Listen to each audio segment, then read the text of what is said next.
Sponsored by Teamsters Local 1932, protecting the future of working families. Teamsters1932.org. All right, good evening. Welcome to the Farron Dozier Show on KCAA Radio, 106.5 FM, 1050 AM. Also streaming from the KCAA Radio.com website and MBRradio.us. We got to bless the show before we get started. Let's go. When I was in my mother's womb, I had a calling on my life to do something in the glory of God and marry it like a wife. Commit myself to his word and never be led astray. And when it's all over, when he comes, I'll be glad to see that day in the morning time. All right, good evening and welcome to the Farron Dozier Show on KCAA Radio, 106.5 FM, 1050 AM. Also streaming from the KCAA Radio.com website, the station that leaves no listener behind. Tonight's episode, just to get right into it, probably going to be kind of interesting for some of you who may not have looked at life from this perspective. And I have a guest as well who's going to be calling in about 8:05 as well to talk about a concert that he's having. I actually did go to one of his concerts not too long ago this year, and he's going to be here tonight to share what's going on in February. So if you are looking for some music entertainment, some live entertainment, you would definitely may want to be a part of this event coming up in February. I look forward to talking to him. I've met him before, as I said, introduced to him by a friend of mine, and wants to do a lot of work, a lot of great work with veterans, with our community of men. You know, there's some conversations as men that we need to have, not just black men or white men or Hispanic men, whatever your nationality is, just men, period, right? And that's kind of what this show is about tonight. It's going to be about what it is to be a human being and experience this world, right, that we want to so much belong to, right? So it's coming from that context. So I have a video that we're going to play for you later after the short interview with my guy, and then we'll get right into that conversation because I know it's important. Especially the way that society is today. Somebody's got to take responsibility for it and have a conversation about it. And so I'm willing to do that. So tonight we're going to have one of those kind of talks. We may or may not have some Sports Collective TV media segments. My guys are out dealing with life, especially with the loss. Shouts out to Coach Will with the loss of his brother, long-term friend. So that's taking place tonight, so he may or may not be able to make it. And yeah, we're gonna get into some talks about our I don't want to say our nation. It's gonna include a lot, like these different worlds that run the country, right? So I'm gonna leave you with that. So we're gonna play our public service announcement, our sponsor Comigo. Again, this device is addressing veterans. However, we understand that if you are a human being with human experiences, we all may deal with some type of panic attacks, stress, things like that. So depending on where you are, this is around for veterans. A lot of us veterans don't want to take medication, so we have devices like this that help calm us down and calm your breathing. Sometimes we forget that just taking some breaths could help you relax. So this is one of the devices that I partner with to share so veterans can have another outlet to take care of their health. This is the Farron Dozier Show on KCA Radio. Shout us out, what's the count? Some of us still carry the burden of battle. It threatens to drown us in our everyday lives. In battle, we had our weapons and combat gear to keep us safe, to keep us confident. But when we returned home, we were not armed with weapons and gear to cope with our own minds. I was lucky to find my combat gear, my mental weapon, and it's called Comigo. Comigo is a drug-free device that allows you to achieve calm in less than 3 minutes. In moments of anxiety, stress, anger, panic, or insomnia, not with medication, but rather by activating the parasympathetic nervous system through breathing regulation and multisensory stimulation. A recent study has shown that Comigo decreases PTSD and anxiety levels in veterans, helping those who are suffering and having a long-lasting effect. Visit Comigo.com to learn how you can get Comigo through the VA or with a special veterans discount code. Again, welcome back to the Farron Dozier Show on KCA Radio 106.5 FM, 1050 AM. Also streamed from the KCAA Radio.com website. If you're in your vehicle and you're listening to us on the radio, on your AM, FM channels, and you got to get out of that vehicle, make sure you grab your device, type in KCARadio.com. You can listen and watch live, or go get the app. Yes, KCA Radio has an app, so you can pull that app up, download it from whatever platform you utilize, and you can hear us from there. Yeah, I see the lines blinking right there. He's going to get it. So, our guest is coming up right now in a second. So just stay tuned for the second part of this conversation. I just, like I said, I just look at this conversation from a perspective that it needs to be had, and maybe someone listening can help you just kind of interrupt your thought process, right? To maybe take on a new perspective, a new perception, or a new interpretation of these world systems that we live in that are pretty much running the world, right? All right, so I believe my guest is here. You're live at What's the Count? Hello. What's happening? Hello. Hey, how you doing? All right, man. How you doing? Wonderful. I'm doing wonderful. Just jazzed up about everything, and happy to be on the show. Cool, man. Thank you for hanging out with me tonight, man, and being able to share who you are and what you're up to coming this February. So, ladies and gentlemen, platinum recording artist. I didn't give that out yet. I kind of teased them with it in the beginning, so I didn't let them know who you were yet. I wanted you to introduce yourself, and then we'll have a quick talk. Okay. Well, I'm Oscar Snow, recording artist, R&B recording artist, and I've been recording for my whole life. Yeah. So I have about a little bit under my belt there in terms of that. So. A little bit. A little bit under the belt. I come from a family of entertainment. Yeah. My father is a blues Hall of Fame blues recording artist with Sun Records in Memphis, Tennessee. So I've been doing this my whole life. Yeah. What did you growing up in that environment of all the music? What was the part that drew you to it at a young age to want to explore that world of music? Well, at a young age, I started at 3 years old performing. So,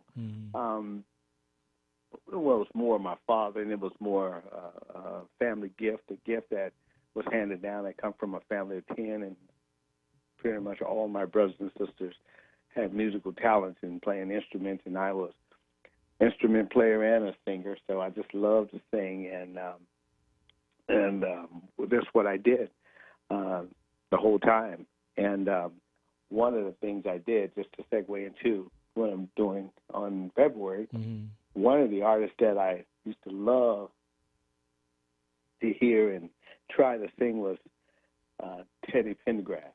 Mm-hmm. But at a young age, I didn't have a voice for that. I would just listen to it and just love his stage and everything about him. And that's always been one of the things that I've always, almost every album I put out, I had a remake or so of one of Teddy Pendergrass' songs on it. So this latest is one of my first to do a Teddy Pendergrass review. It's been on my list to do.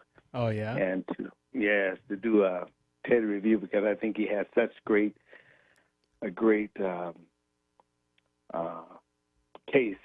catalog of songs. Right.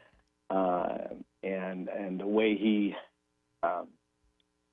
geared those songs, the way he delivered those songs was always one of the best things I love to see. So I always wanted to honor him in terms of doing a review of all this music and possibly putting a show together to not just do for February, but to put it together as a review to possibly tour with it. Right. Now, I remember growing up in my environment with some Teddy P at such a young age.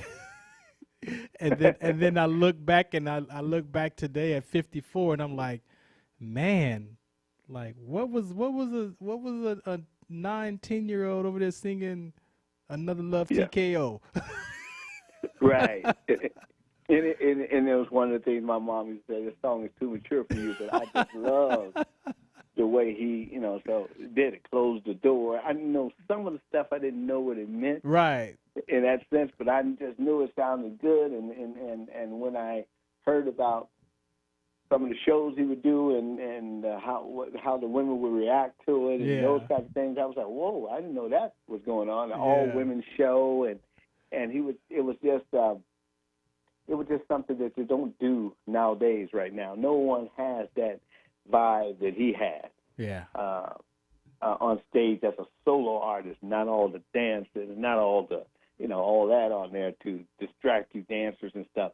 It was just him on there. And some of his songs didn't even have backgrounds to it. It was just him carrying the song with a lead vocal. And that was impressive to me, to be able to keep the attention of an audience or a listener for that long, 5 minutes on a song, and get them into your song, and just you and the microphone on stage and the band, and they just focus on you. So that was very impressive to me, and always has been as a singer, being able to carry the song. Yeah. In terms, I call it carry the song in the studio, where basically there's no need for background. There's no need for anything else but just that vocalist singing. It's almost like a cappella. Right. In a sense. But it's just got the music complementing it and the melodies. And so it is something I fell in love with, how he delivered his music and in the studio and then live, how he delivered. So, and I have a few different types of talk shows that I do throughout the year, and one of those is the Music Marks a Place in Time, the soundtrack to life, right?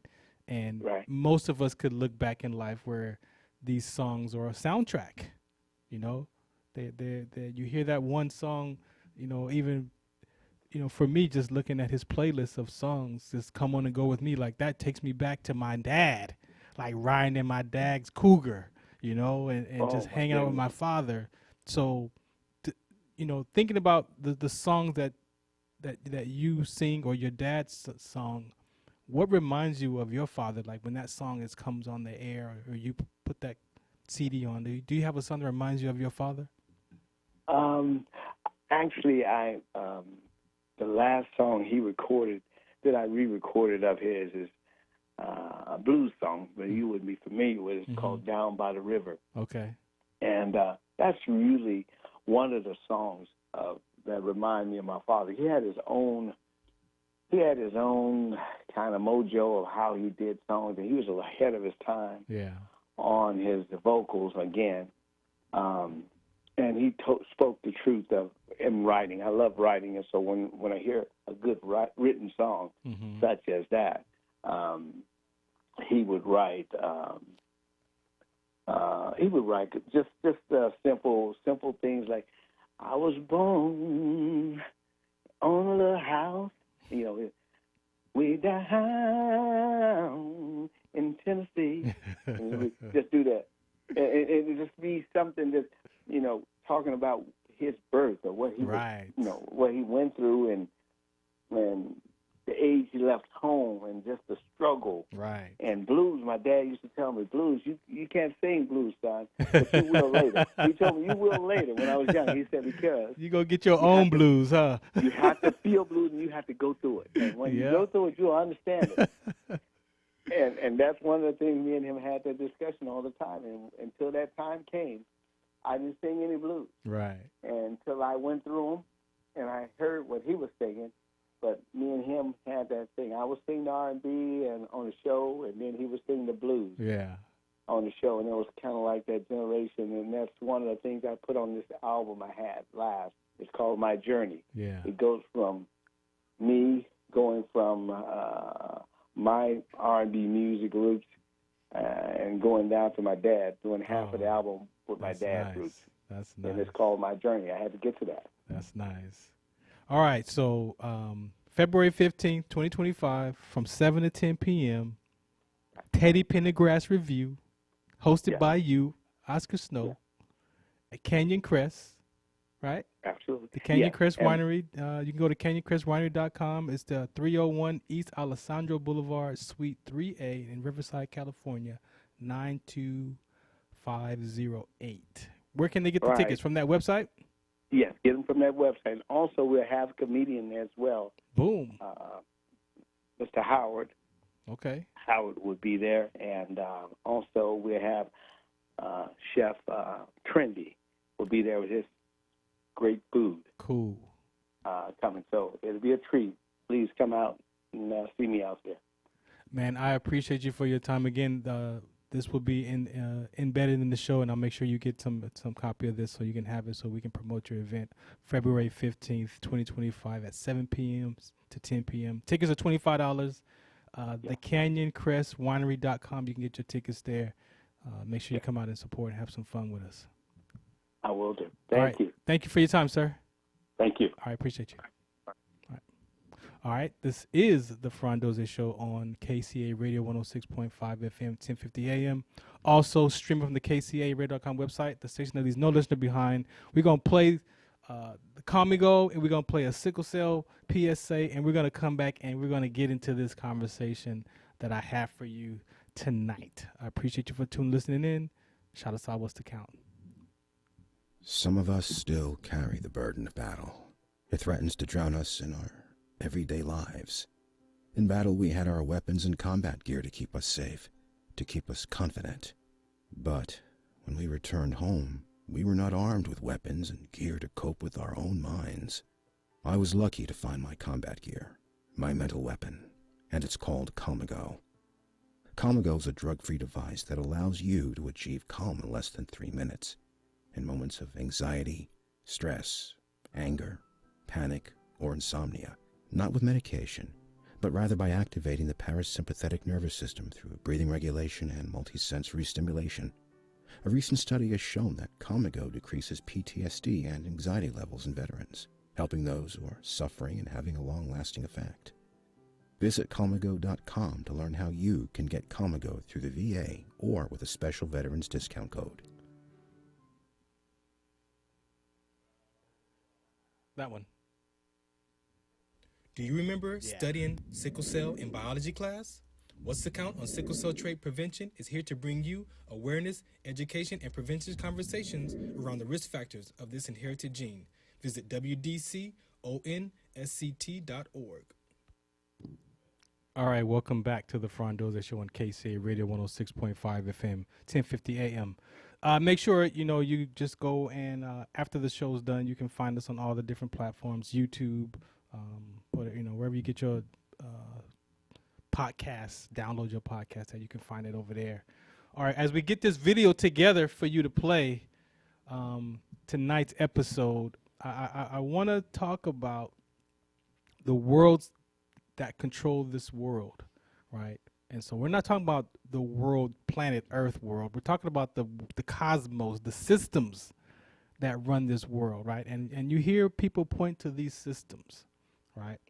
And so some of these systems that we're going to address tonight and bounce around from are your political system, the government system, the legislation system, the economic system, the culture, the civic society, our social life system, the arts world, the business world, the religious world or the religion world, the sports world, and the world of medicine and health. Those are worlds that run this country.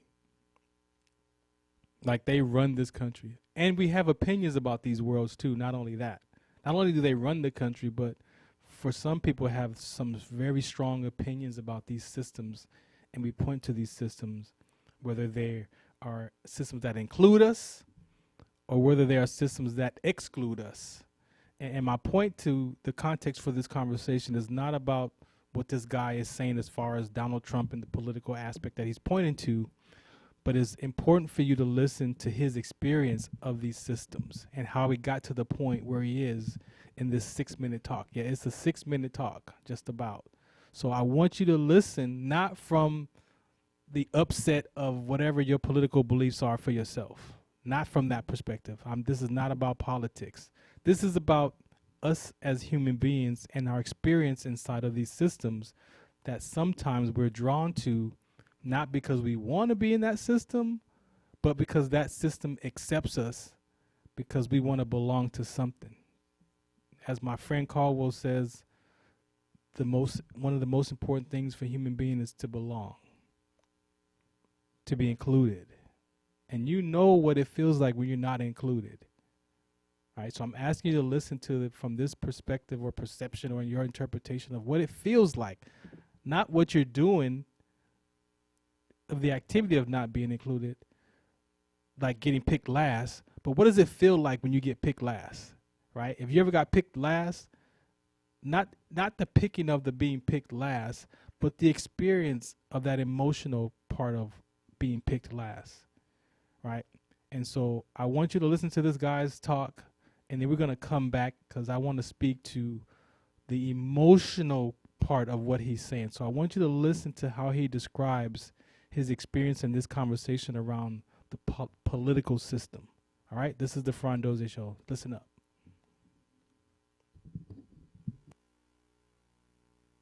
Became the 45th president of the United States.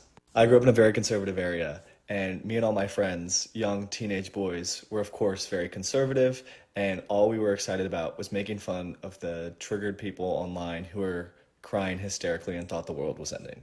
I love watching those Ben Shapiro owns the SJW Warriors compilation, and Charlie Kirk puts dumb college kid to shame, like those types of videos. You guys know what I'm talking about. Not coincidentally, this was a time when I was also bullied a lot. I was super insecure about myself, and I felt very hollow and empty inside a lot of the time. So to avoid being bullied by others, I found myself being increasingly intolerant and hateful towards other people so that I wouldn't get bullied, but those people would get bullied. And I feel like this really aligned with how my political beliefs were at the time. It was this zero-sum game where either me or them could escape this social shame, and I would subscribe to anything that provided me escape from said social shame. And as I got older, the only side of the political spectrum that seemed to accept me was the right, while the left was seemingly calling me racist, sexist, misogynist at every single turn. Keep in mind, I'm only like 16 years old at this point. I have no idea or understanding of who I am, the values that are most important to me. All that I know is that I feel a lot of anger and rage towards one side of the political aisle, and that another is accepting me or even embracing me for how I feel. From a very early age, I was sold on the idea that everyone on the left was a blue-haired, triggered liberal who hated all men, who started the KAM movement, and thought that all men were racist, evil, disgusting people. Meanwhile, people on the right were openly embracing and accepting me for the person that I was at that time. And it ingrained within me almost a victimhood complex, right? Where I thought that, historically other groups have been oppressed, but in today's day and age, in today's society, it is the white man who is oppressed. I was constantly bombarded by conservative messaging saying that things like D&I and feminism were going to steal my ability from succeeding in today's society. Now, I can recognize that when you're coming from a position of privilege, equality looks a lot like oppression. But at the time, I felt very fearful of these changes, and I worried about being accepted and successful in society. Also, sorry for the outfit change, I just got back from church.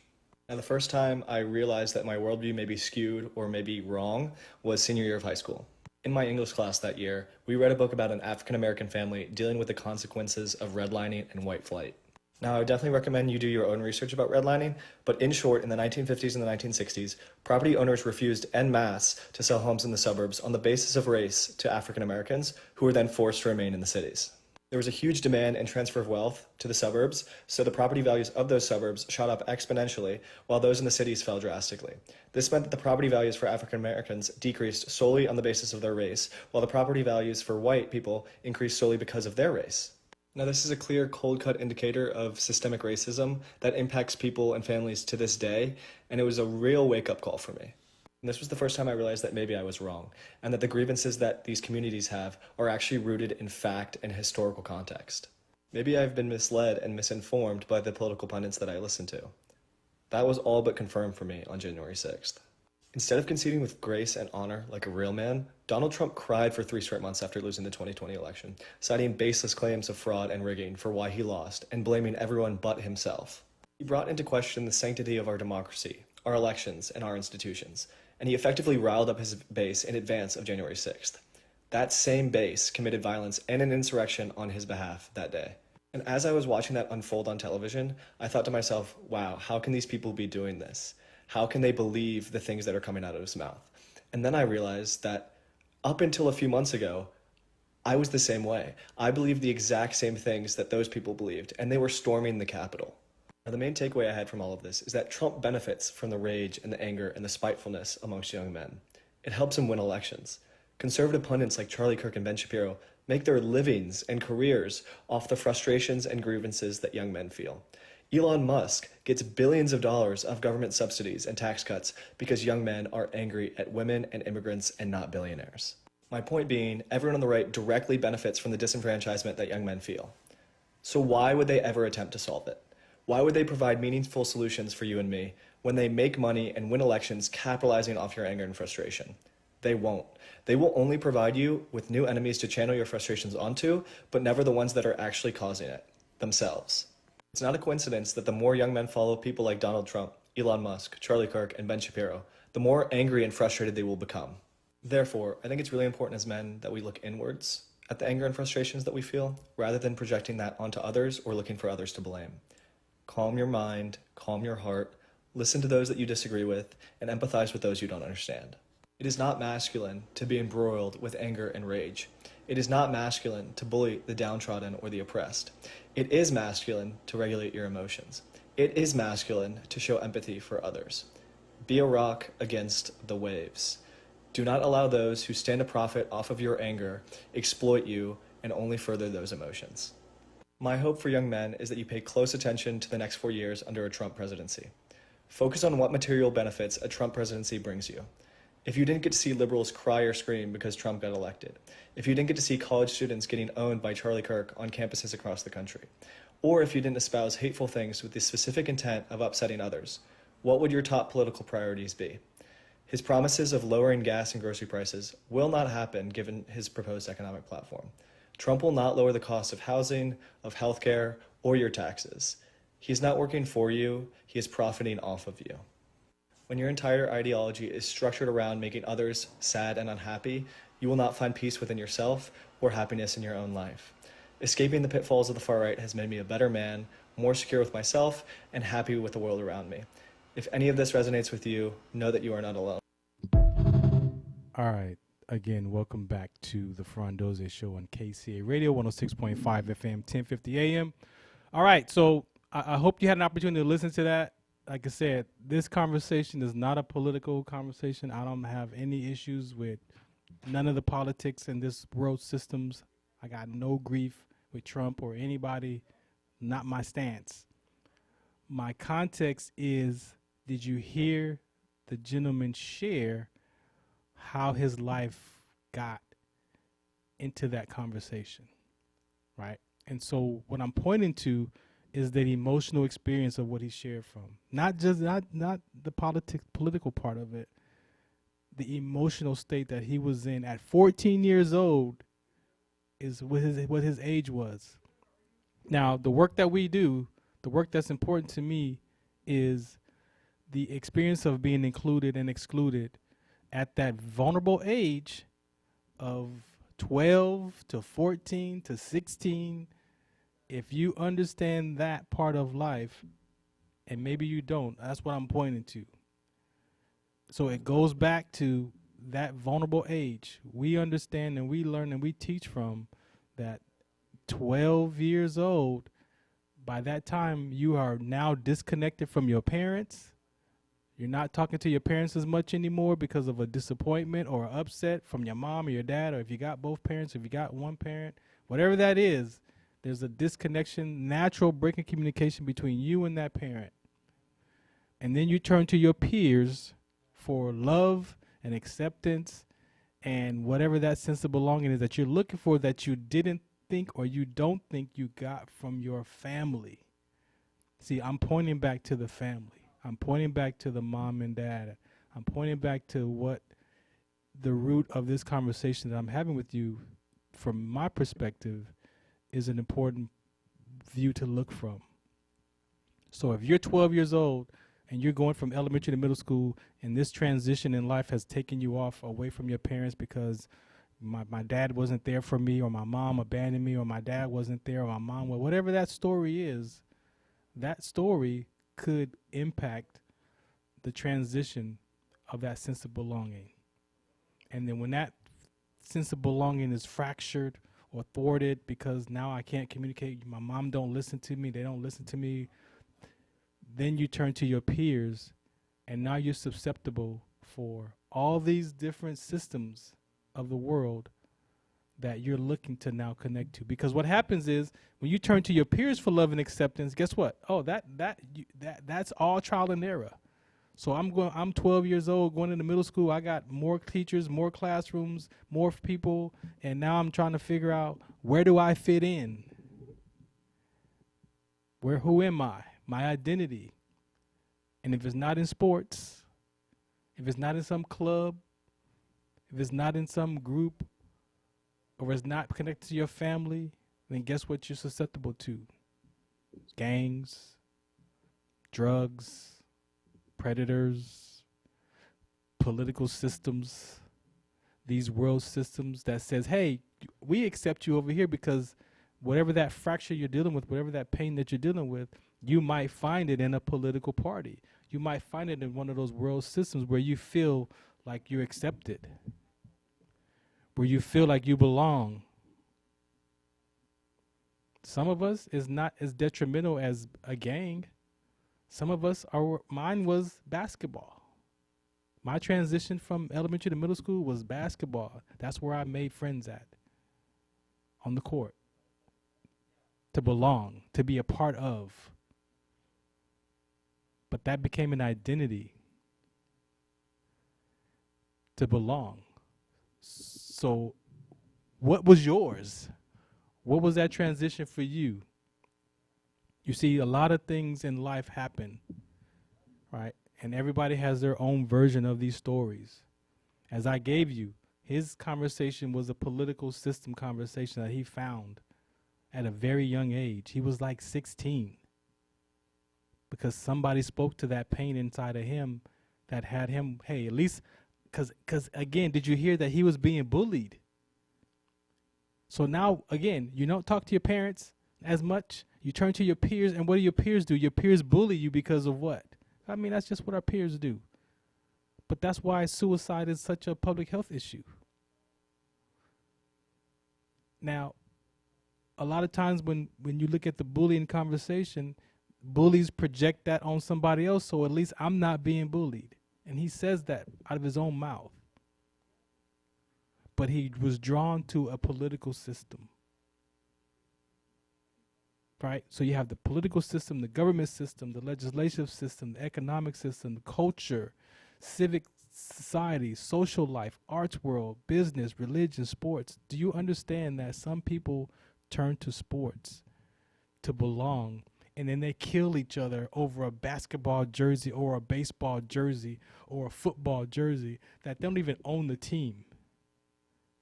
But the identity is so trapped that people, I have friends that get sick if their team loses, that their whole day is ruined if their team loses.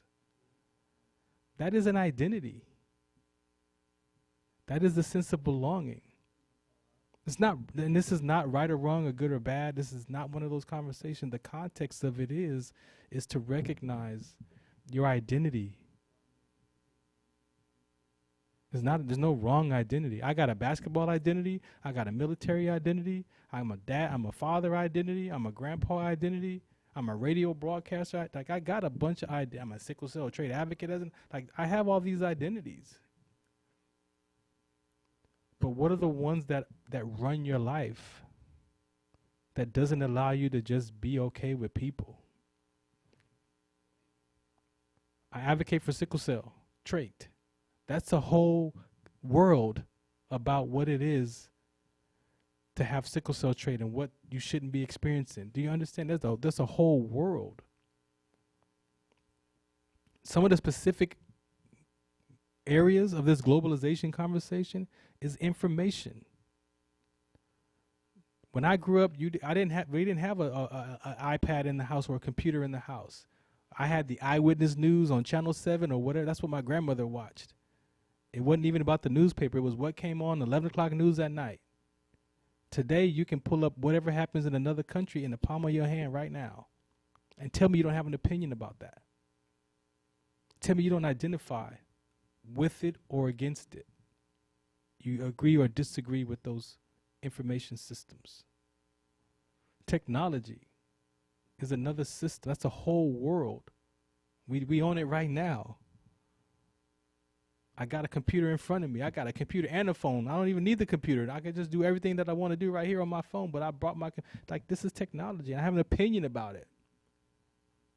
The economy.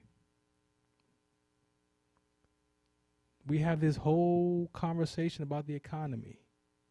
What's wrong with it? What's right with it? Who's in charge of it? Jobs that tell us every day about how many people are unemployed. People are looking for work, looking for a job. Job is connected to money. And if you don't have a job, then you're this kind of person. And we all have opinions about what that looks like. And we talk from our opinion, too. Health epidemics.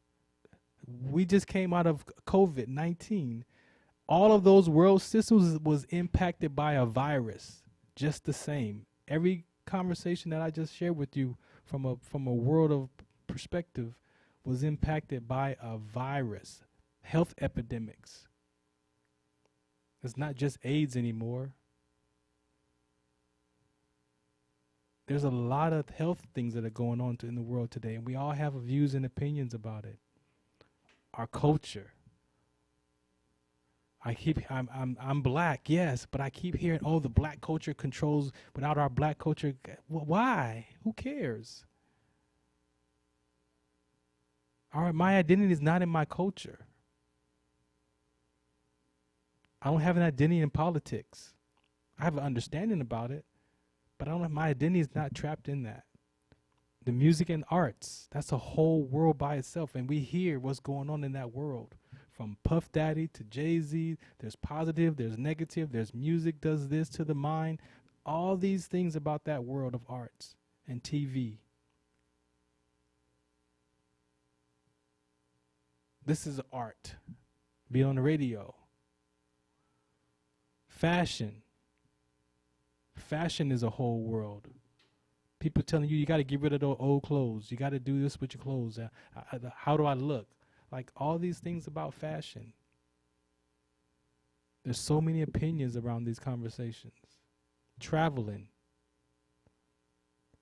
These are worlds that run. People are ran by if they're going on vacation or not, where they're traveling to. And then some people feel bad because they don't have the money to travel or whatever that is. There's this whole world. But if your identity is trapped into that, what happens? And lastly, we talk about, in my culture, black culture, we a lot of people still look at the old days of where we had a village, where the neighborhoods and the families in the neighborhood took care of each other. We don't even have that today. You can't even really trust people today in that global village. Now you got people that move from other countries, and you got now the whole illegal alien conversation. Like there's so many conversations now about what our village looks like. And who's in that village, and our opinions about them. So there's so much going on, and if you want a spiritual aspect of it, I took this conversation from the biblical context of Romans chapter 1, and there it talks about what this world it shares about what this world would look like and how it looks today in the biblical context. So that's not a religious aspect for me. That is a relationship. From Romans 1:18 to 32, you can read that. It's shared what this world would turn into and what it would look like.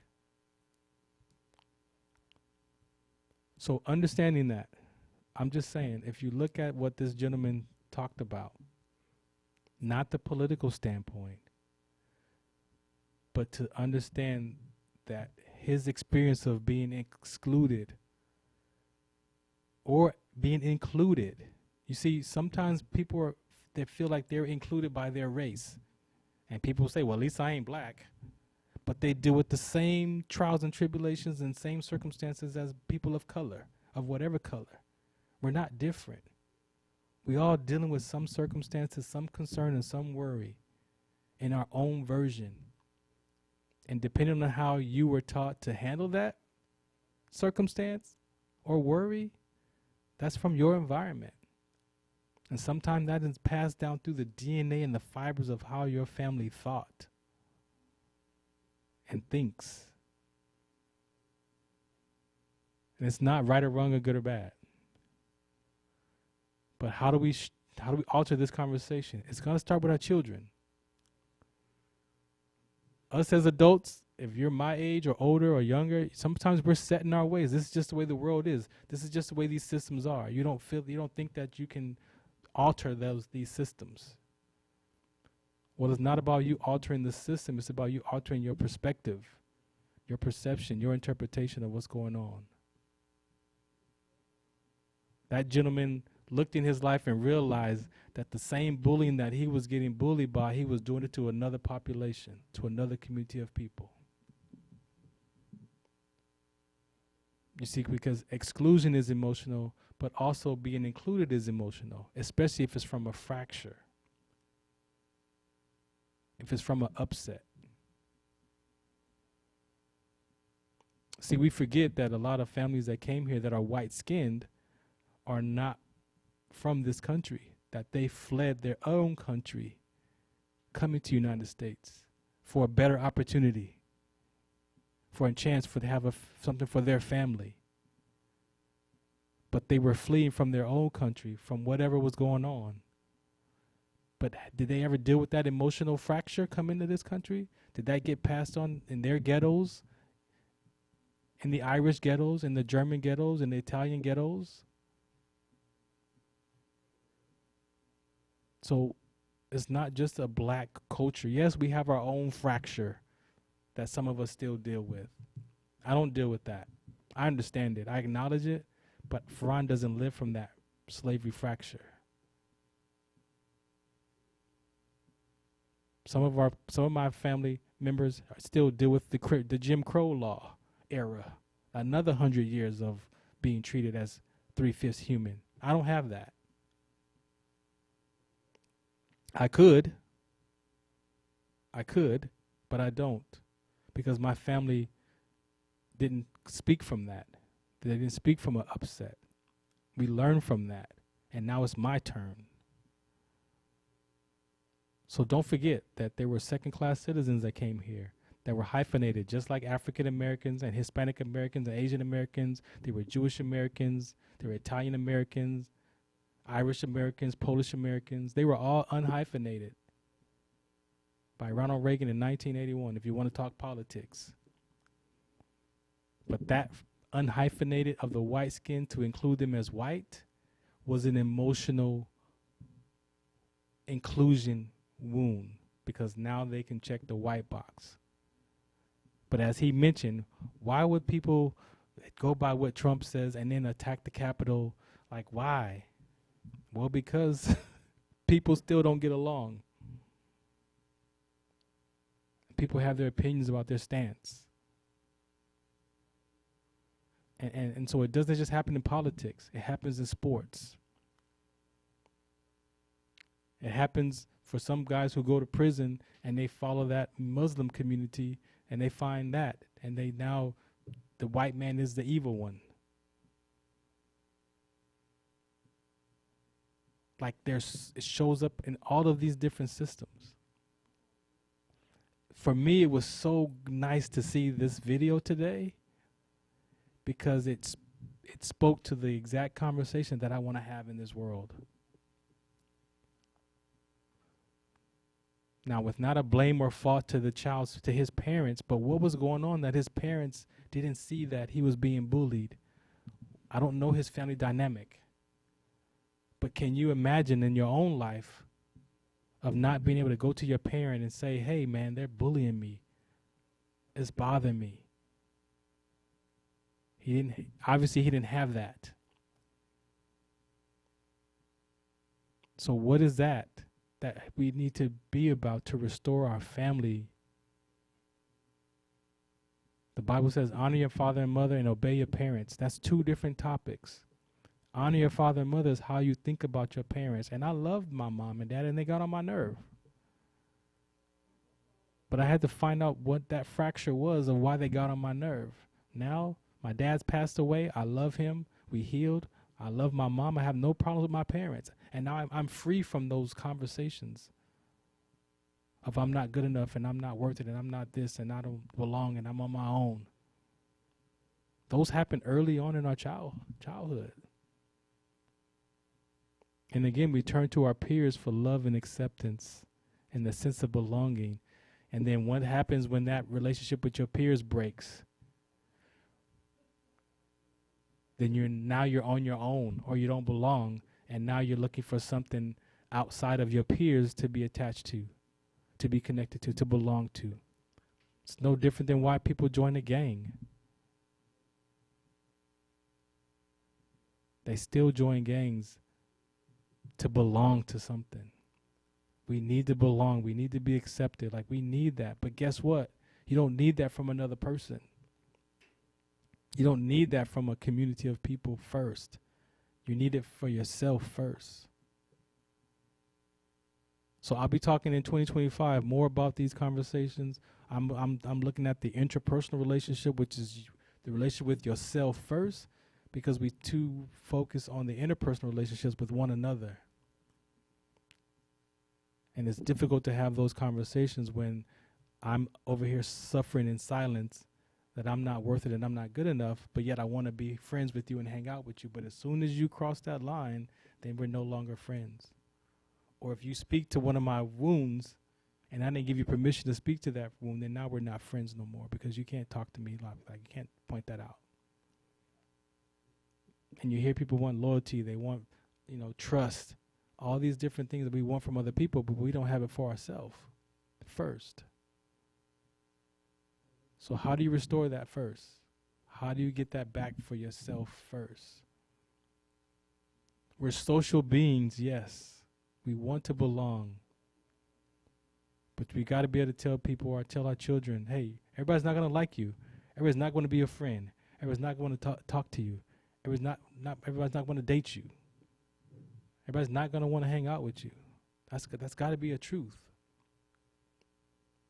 And have the self-confidence, the self-love, the self-esteem, the self-worth, the self-value, the self-affirmation to experience being whole and complete. And a lot of that is tied back to our parents,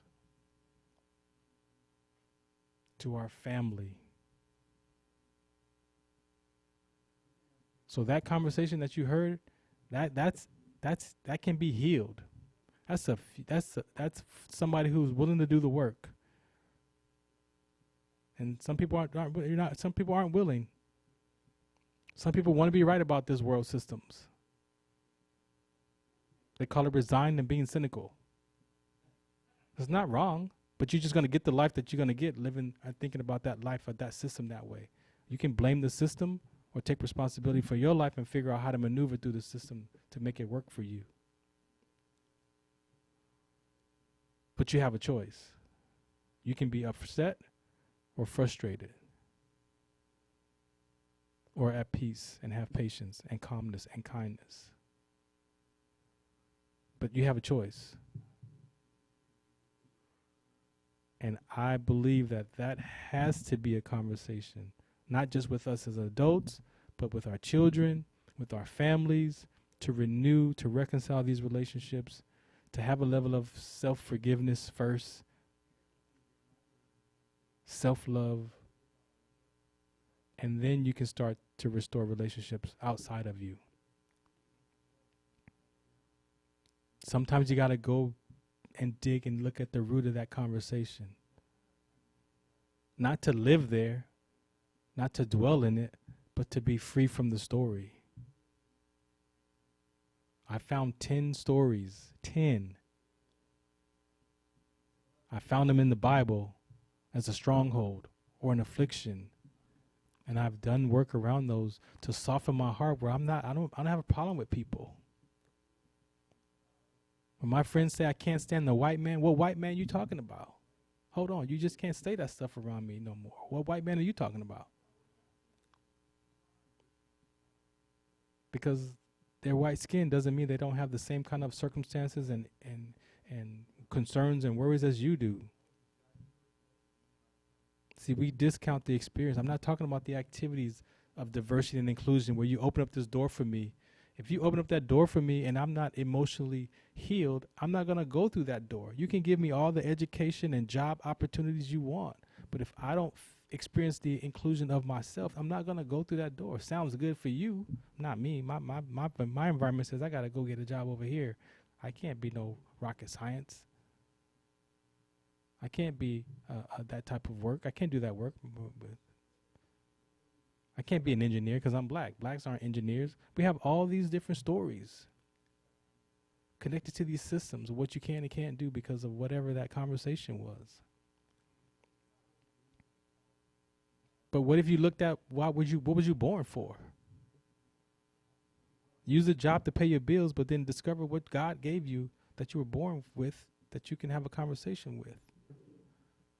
And your job pays your bills and you get fulfillment in what God has for you to deliver.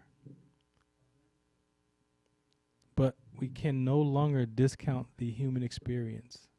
And that's going to be my talks. If it's in sports, military, youth suicide, veteran suicide, these political systems, it's the relatedness. So we can have a conversation about anything because these systems are ran by people, right? There's people in those political systems. There's people in the banking system. Those are people.